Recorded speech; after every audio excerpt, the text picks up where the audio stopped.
সেদিনকে বাসটা আসছিল, তো বাসটাকে আমি হাত দেখিয়েছি, বাসটা দাঁড়িয়েছে।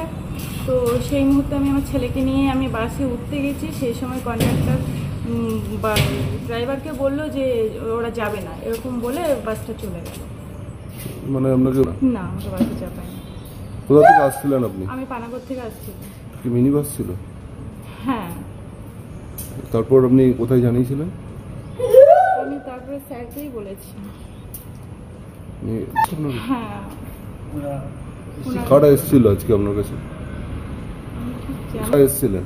প্রশাসনের লোকরা এসেছিলেন আর বাসের মালিক ওনারা এসেছিলেন, এসে ক্ষমা চেয়েছেন আর বললেন যে ধরনের ঘটনা আর হবে না। কি নাম আপনার? আমার নাম স্বপ্না মণ্ডল। গতকাল আমাদের এখানে আমি একটি যে স্কুল চালাই, যে প্রতিবন্ধী স্কুল দুর্গাপুর স্টার নামে, আমি তার সম্পাদক গৌতম ভট্টাচার্য।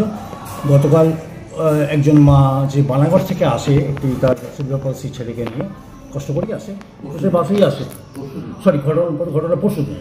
তো পরশু দিন ও ফেরার সময় এই স্কুলে আসার সময় ও সিটি সেন্টার থেকে বাসে চাপে, যেমন সে রোজ চাপতে সেরকমই গেছিলো। তো চাপতে গিয়ে তো ওকে দেখে বাসটা দাঁড়িয়েও ওকে তোলেনি, চলে গেছে বাসটা। তো ফলে ও একটু সাফারিংসের মধ্যে পরে আবার 10 মিনিট 15 মিনিট ওয়েট করার পর আবার পরের বাস ধরে আসে। তো স্বাভাবিক কারণে এই ব্যাপারটাই সে আমাকে জানায় যে আমাকে, আমি যেহেতু প্রতিদিন যাওয়া আসা করে, তো ফলে ওকে চেনে সবাই, মনে হয় চেনে না।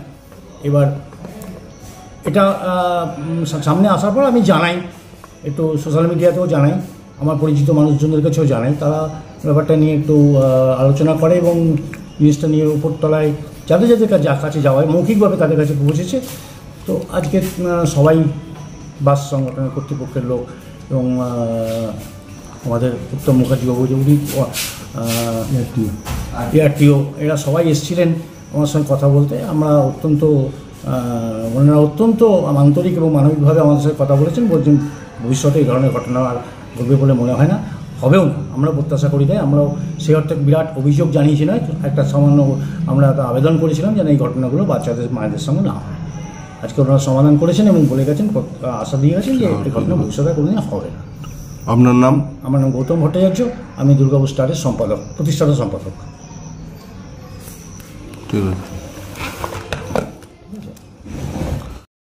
হ্যাঁ, আমাদের কাছে যেটা অভিযোগ গিয়েছিল, এজু সাহেবের কাছে এই অভিযোগটা এসেছিলো যে একটা বাচ্চাকে, সেরিব্রাল পালসির বাচ্চাটাকে মিনি বাস থেকে নামিয়ে দেওয়া হচ্ছে।